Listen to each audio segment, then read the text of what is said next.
Listen closely, because this moment right here could split your life into two parts: who you've been and who you decide to become after this. We all carry a version of ourselves that is outdated, exhausted, afraid, apologizing for existing. And if you want to rise, really rise, then that old version must not survive another day. Today I'm going to show you exactly how to eliminate the version of you that keeps you small and step into the one that was born to lead. When you finally decide to confront the truth you've been avoiding, something powerful happens. You stop living life on autopilot. Most people spend their days running from themselves without even realizing it. They bury their disappointments under busyness, their insecurities under jokes, and their fears under excuses. But truth has a way of waiting. It doesn't disappear just because you ignore it. It sits quietly in the background, shaping every decision, every relationship, every missed opportunity. The moment you turn around and face it, really face it, you take back control. You stop being the passenger in your own life. You become the driver. That is the beginning of transformation. There is a reason most people never change. Honesty hurts. Not the honesty you give others, the honesty you owe yourself. It stings to admit you've been procrastinating, avoiding commitment, shrinking your potential, repeating patterns you swore you would never fall into again. It's painful to look in the mirror and see the gap between who you are and who you know you could be. But it is in that very discomfort that growth begins. The truth is not there to break you, it is there to guide you. And once you understand that, you stop fearing it. You start using it like a tool, sharp, precise, and life-shifting. The truth you avoid becomes the prison you live in. Cable. Facing your truth doesn't mean judging or punishing yourself. It means understanding yourself. It means tracing your patterns back to the beliefs that built them. It means owning your choices, good or bad, without letting them define you. It means seeing your weaknesses not as identity, but as information. It means recognizing the stories you've told yourself about who you are and having the strength to rewrite them. The truth sets you free only when you're brave enough to welcome it. And the version of you that rises from that level of self-awareness is a version that cannot be manipulated by fear or limited by doubt. And here's the most powerful part. Once you confront the truth you've been avoiding, the old version of you, the one that hid behind excuses, that settled, that lived small, loses its grip. It simply cannot survive in the presence of honesty. Truth exposes it. Truth dissolves it. Truth replaces it with conviction, intention, and strength. You begin to walk differently, speak differently, choose differently. You stop living based on what you fear and start living based on what you know. That is how transformation begins. Not with motivation, not with inspiration, but with radical, undeniable honesty. And when you find the courage to face that truth, you unlock a life that finally belongs to you. This is your moment. Not to fear your truth, but to rise because of it. When you stop negotiating with your limitations, the entire direction of your life shifts. Most people don't fail because they lack talent or opportunity. They fail because they spend their days bargaining with the weaker version of themselves. They sit at the negotiation table with their excuses and treat them like valid arguments. I'm tired. I don't feel motivated. I'll start tomorrow. These thoughts feel harmless, but they shape your reality. Every time you agree to them, you reinforce the identity of someone who settles, someone who waits, someone who lets circumstances dictate their future. But when you decide that your limitations no longer get to vote in your decisions, you reclaim a level of power that changes everything. Negotiation with limitations often happens so quietly you barely notice it. It doesn't show up as dramatic breakdowns or major life crises. It shows up in tiny, everyday moments. The moment the alarm rings and you convince yourself 5 more minutes won't matter. The moment you avoid a difficult conversation because discomfort feels too heavy. The moment you choose distraction over discipline. And in those moments, your future shrinks. Not because you chose failure, but because you chose the easier path. The more you negotiate with your limitations, the more they become your normal. And nothing extraordinary is ever built on a foundation of excuses disguised as logic. There comes a point where you must recognize that limitations aren't obstacles, they're decisions. Decisions to hold back, decisions to stay safe, decisions to stay small. You don't rise by waiting for confidence or perfect conditions. You rise the moment you stop entertaining the thoughts that talk you out of your own growth. When you stop negotiating with your limitations, you stop asking for permission from fear, from doubt, from old patterns. You stop checking in with your insecurities to see how far you're allowed to go. Instead, you begin acting from conviction, from intention, from a place inside you that knows you were built for more than the life your doubts want you to settle for. This shift doesn't happen in one dramatic moment. It happens through 1,000 small refusals. The refusal to skip the work just because it's inconvenient. The refusal to make choices based on emotion instead of purpose. The refusal to let past failures predict your future actions. Every time you refuse to negotiate with your weaker self, you cast a vote for the stronger one. You reinforce discipline. You reinforce identity. You reinforce the truth that your vision matters more than your excuses. And those refusals compound. They build resilience, confidence, and unstoppable momentum. The key is understanding this. Limitations don't disappear when you ignore them. They disappear when you overpower them, when you consistently act against them, when you align your actions with your highest standards instead of your lowest impulses. It's not about being perfect, it's about being committed. It's about choosing growth even when it's uncomfortable. It's about choosing the future version of yourself over the current one. Every action either strengthens the identity you want or the one you're trying to leave behind. And when you stop negotiating, you make it clear which identity you're choosing. Ultimately, refusing to negotiate with your limitations is an act of self-respect. It is a declaration that your dreams deserve more from you than half effort and half belief. It is the moment you stop being loyal to your fears and start being loyal to your potential. Because the truth is simple. The version of you that hesitates, that doubts, that questions its worth, that version cannot build the life you've imagined. But the version that refuses to negotiate, that stands firm, that shows up no matter what, that version is unstoppable. And once you choose to operate from that strength, your entire life will begin to shift in ways you once thought were impossible. This is the line you draw.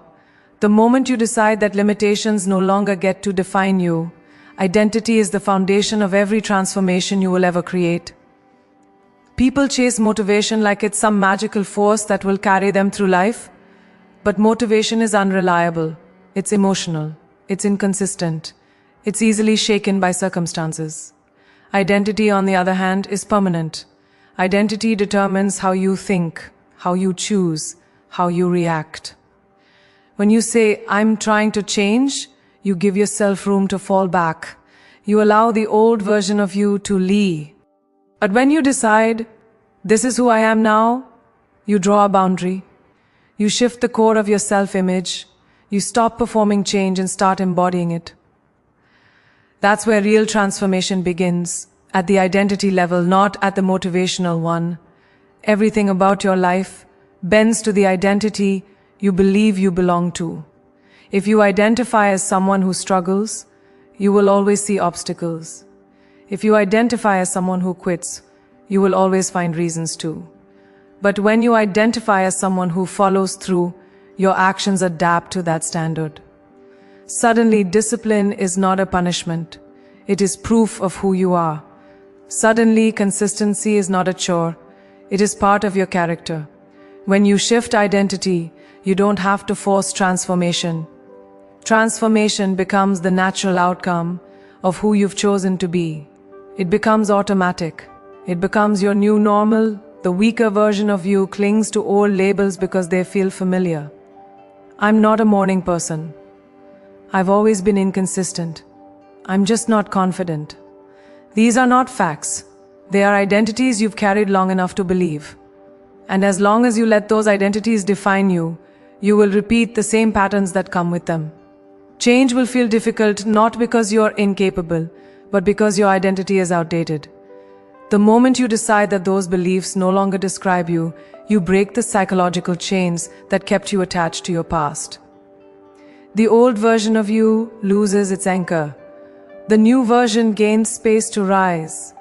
Identity change requires something many people avoid: responsibility, not the blame yourself for everything kind of responsibility.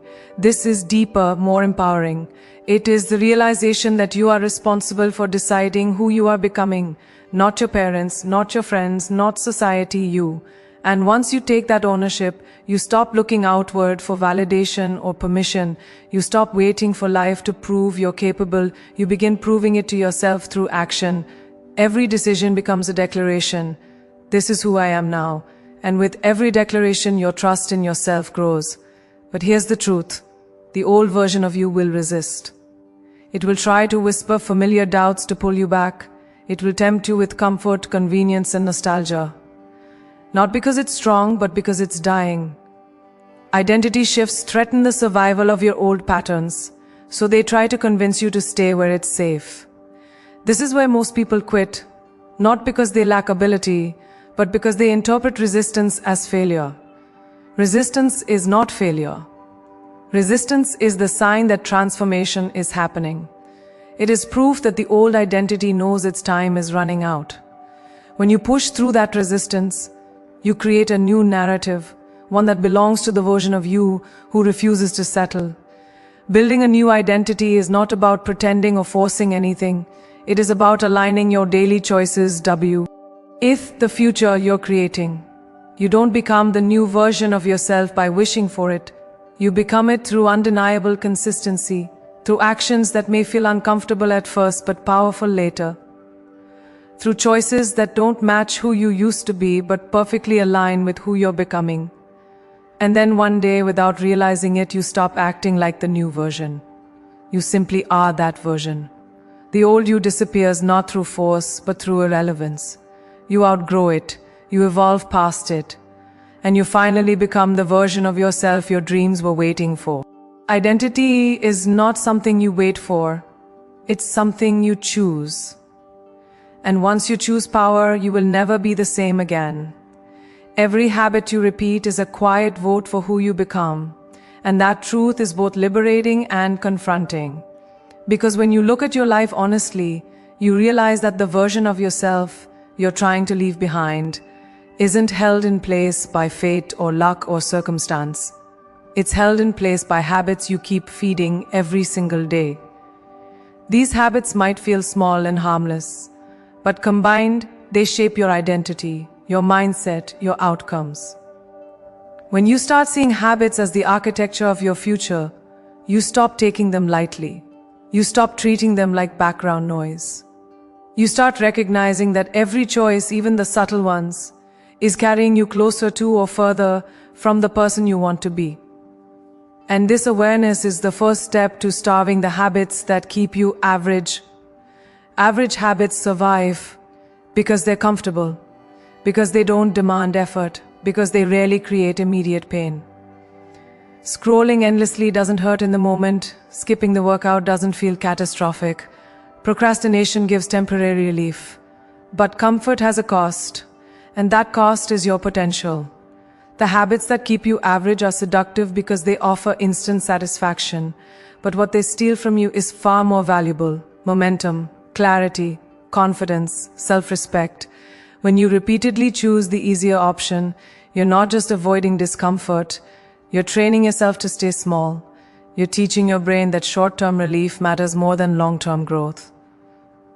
The tragedy is that people don't realize the damage until years have passed and they're still standing in the same place, wondering why nothing has changed. Transformation begins when you starve the habits that belong to the outdated version of you.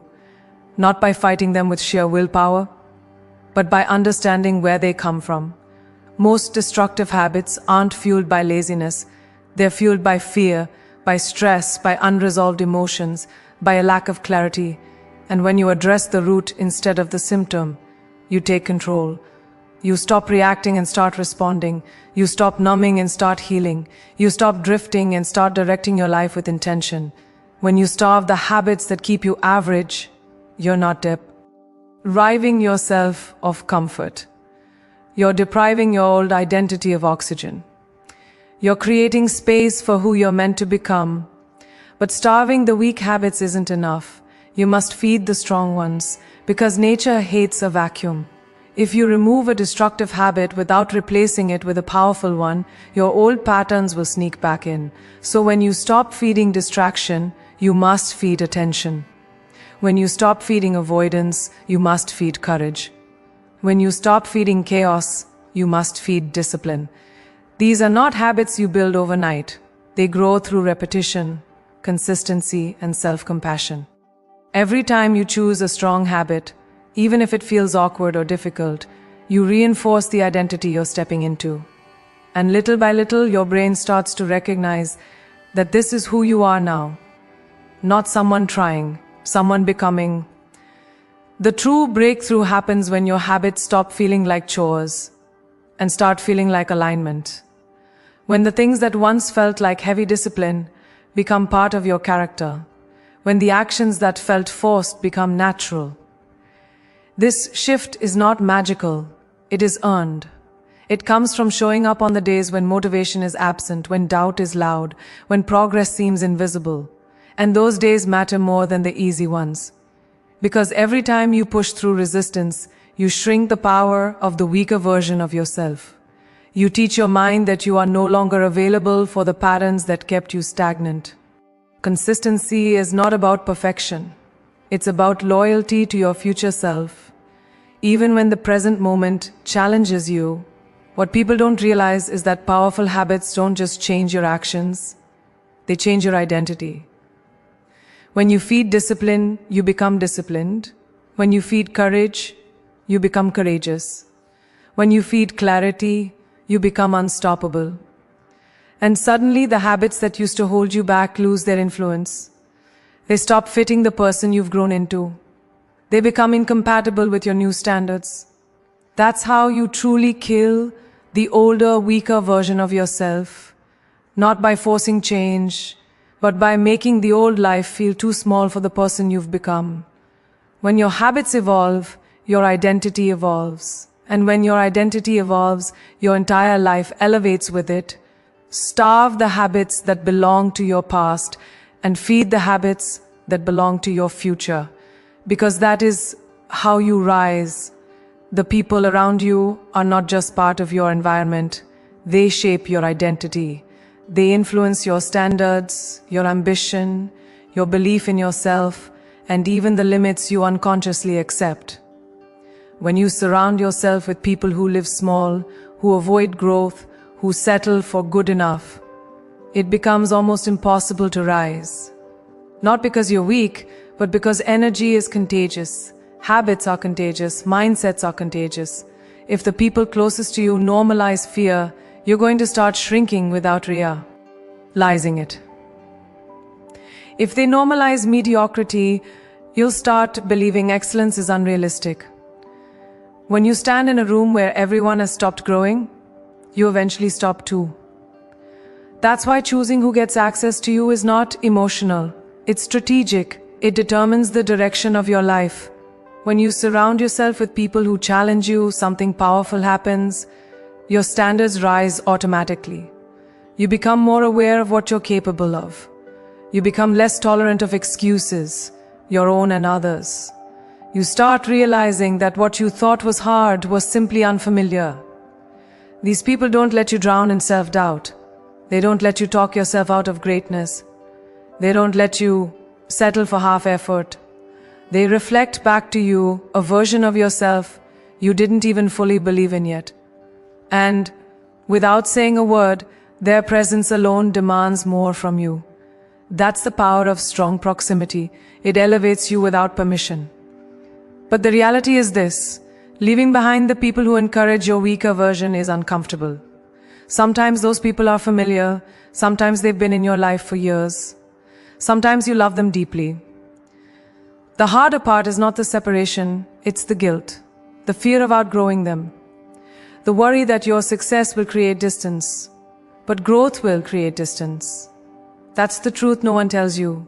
You can't rise while holding on to relationships that anchor you to your past. You cannot climb while carrying people who refuse to move. Growth requires emotional maturity, the maturity to understand that not everyone can go where you're going. And that's not cruelty, that's evolution. When you shift your environment, you shift your identity. Suddenly, ordinary conversations become extraordinary. Instead of gossip, you talk about goals. Instead of complaining, you talk about solutions. Instead of surviving, you talk about building. This kind of energy doesn't just motivate you, it rewires you. You stop comparing yourself to people who are standing still and start surrounding yourself with people who are moving forward. You become inspired instead of intimidated. You start thinking bigger, dreaming bigger, deciding bigger. And the old version of you cannot exist in an environment designed for ambition. It simply cannot breathe there. The people you surround yourself with serve as mirrors. Weak environments reflect limitations. Strong environments reflect possibility. When you stand next to people who challenge themselves, who show up even when it's hard, who live with intention, you begin to see yourself through a different lens. You start believing you can do more, be more, expect more. And that belief becomes the fuel for your transformation. You don't have to compete with them, you grow with them. You don't have to pretend to be strong, you become strong because you're surrounded by strength. This is the kind of environment where your goals stop feeling like fantasies and start feeling like responsibilities. Eventually, you'll realize something profound. The old version of you wasn't weak because you lacked discipline. It was weak because you lacked the right environment. You were trying to grow in a space that didn't support growth. You were trying to expand in a room that demanded you stay small. When you finally choose an environment that reflects the future instead of the past, you become unstoppable. You stop fighting alone. You stop shrinking to fit. You stop apologizing for wanting more. You rise, not because you're suddenly different, but because you've aligned yourself with people who refuse to let you be anything less than your best. Choose an environment that elevates you, because the company you keep will determine the person you become. A vision that scares you is the only vision worth committing to, because anything smaller will never demand the evolution you're capable of. Too many people choose goals that feel safe, manageable, predictable, dreams that don't threaten their comfort zone, dreams that don't require them to outgrow their past. But a vision that scares you? That kind of vision forces you to rise. It forces you to question the limitations you've accepted for years. It forces you to imagine a version of yourself you've never met but somehow know you were meant to become. That fear you feel in your chest when you think about the life you want, that's not a warning, that's a compass. It's pointing you toward the future that requires your fullest strength. When you commit to a vision bigger than your current identity, something inside you shifts. You stop waking up for comfort and start waking up with purpose. That vision becomes the standard you measure your choices against. Suddenly, wasting time doesn't feel harmless anymore. Procrastination doesn't feel casual. Distraction feels expensive. You start treating your life with intention because you understand what's at stake. A powerful vision doesn't let you drift. It doesn't let you negotiate with excuses. It doesn't let the weaker version of you run the show. It demands that you show up with clarity, with discipline, with hunger. And in that commitment, you discover just how powerful you actually are. A vision that scares you will also expose every insecurity you've been avoiding. It'll bring your self-doubt to the surface. It'll highlight the gaps in your discipline, your confidence, your consistency. But this is not failure. This is the process. Your vision isn't trying to intimidate you. It's trying to reveal the parts of you that need strengthening. It's showing you exactly where the work is. Because growth doesn't begin with perfection. Growth begins with awareness. When your vision is big, you have to expand to meet it. You have to build the courage, the habits, the resilience that the next level of your life requires. And that evolution is exactly what eliminates the older version of you who once believed, "This is all I am." But he reads the truth. most people avoid. A vision worth chasing will cost you something. It will cost you your comfort. It will cost you your excuses. It will cost you the people who prefer the older version of you. It may even cost you an identity you've been clinging to for years. But everything you lose will be replaced by something greater.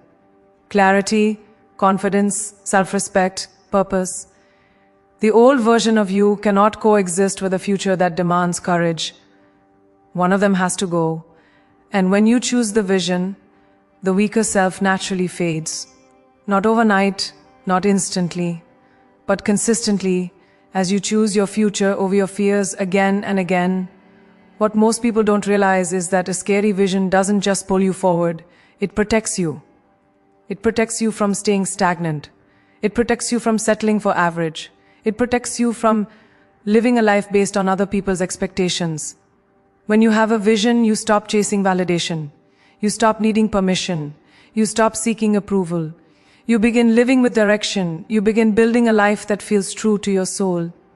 And that sense of direction transforms you. It gives your days meaning. It gives your efforts a destination. It gives your life momentum. Without a vision, you survive. With a vision, you rise. Eventually, something incredible happens. The vision that once scared you becomes the vision that defines you. The obstacles that used to overwhelm you become challenges you handle with strength. The doubts that once controlled you become whispers you barely hear. Your vision shapes you until you become the person who can carry it. And in that transformation, the old version of you, the one who settled, who hesitated, who feared the future, has no place left to exist. You outgrow them naturally. You evolve past them completely. And you step into a life that finally reflects the power you always had, but never fully claimed. Don't commit to the vision that scares you, because that is the vision that will build the strongest, boldest version of who you are meant to become.